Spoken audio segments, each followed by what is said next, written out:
Hi, I'm Dean with Old English Outfitters, and today we're going to be doing a product introduction video of the new Glock 19x.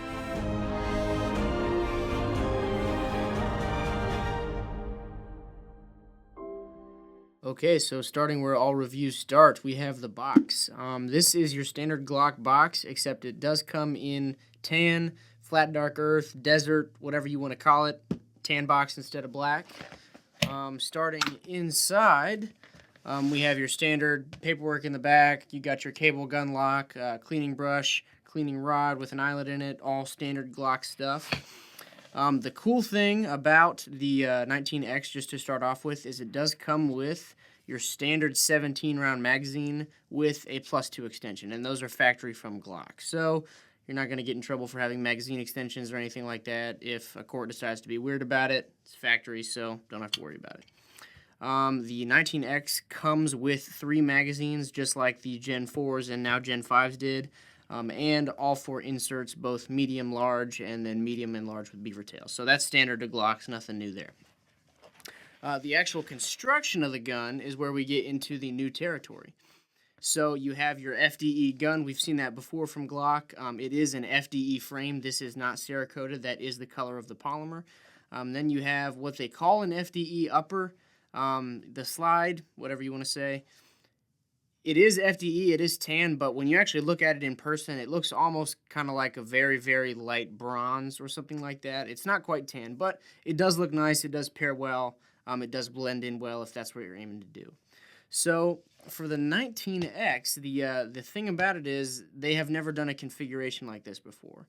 The lower always matches the upper. You couldn't swap one way or the other, and they didn't make anything subcompact and full size together.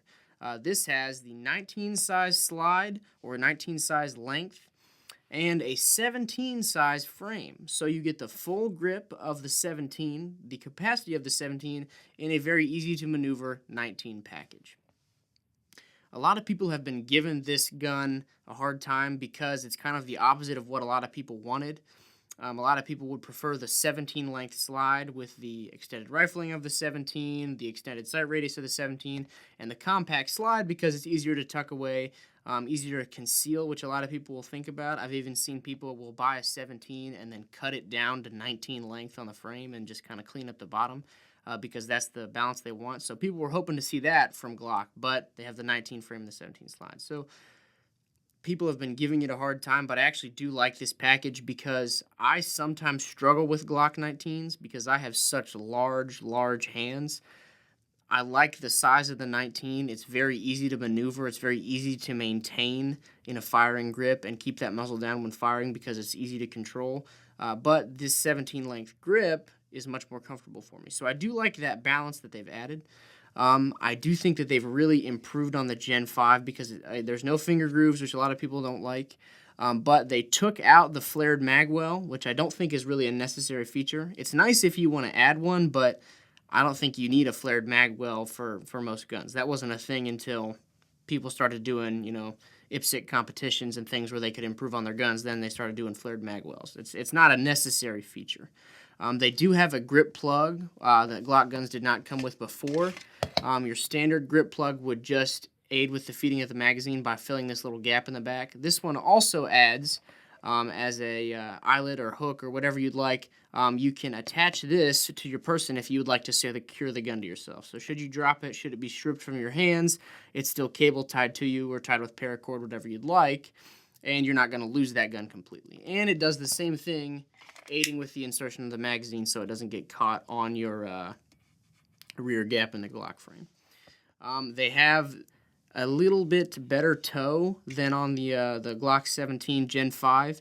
All the Gen 5s have that cutout there. They say it's to strip the magazine better.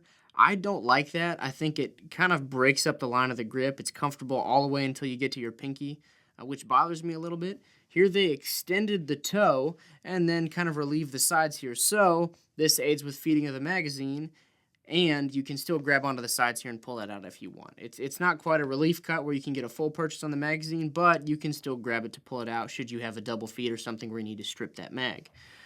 It does have all the same features of a Gen 5, so you still have that Glock Marksman barrel with the improved rifling. You get steel sights. These are night sights included on the gun. And best feature of the Gen 5, it is ambidextrous. That's very nice for ambi shooters or lefties, because before lefties were kind of screwed over when it came to Glocks. You can still switch the magazine release, same as the Gen 5. So as I said, everything's the same with the Gen 5. It's just an interesting combination we haven't seen before.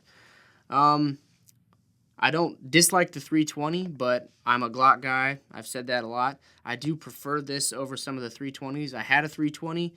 The grip's just a little too round for me, whereas this kind of sucks in your hands with the trigger guard and that increase in the toe there. So I like that. It's not that there couldn't be a better option out there, but I kind of prefer this. This was Glock's submission. I don't know if I mentioned that. It was Glock's submission for the new military service pistol. They had, in their submission, a manual safety. I'm really glad they took that off because it looked a little funky. I wasn't entirely sure if it was steel or polymer, and it just didn't look very comfortable. It doesn't look at home on a Glock because Glocks have never had manual safety, so I'm glad they didn't include that. Overall, though, it's a very comfortable gun. Looks like it would be very pleasant to shoot and not too bad to tuck away should you want to get it for concealed. And then this is removable because it is just a grip plug, so if you wanted to remove that, that's absolutely fine as well.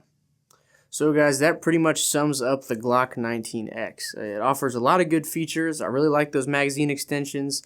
I like the grip plug that they put in there so you can attach it to yourself if you want. And I do think that as far as the grip goes, they kind of perfected the Gen 5. They left out some things that weren't necessary.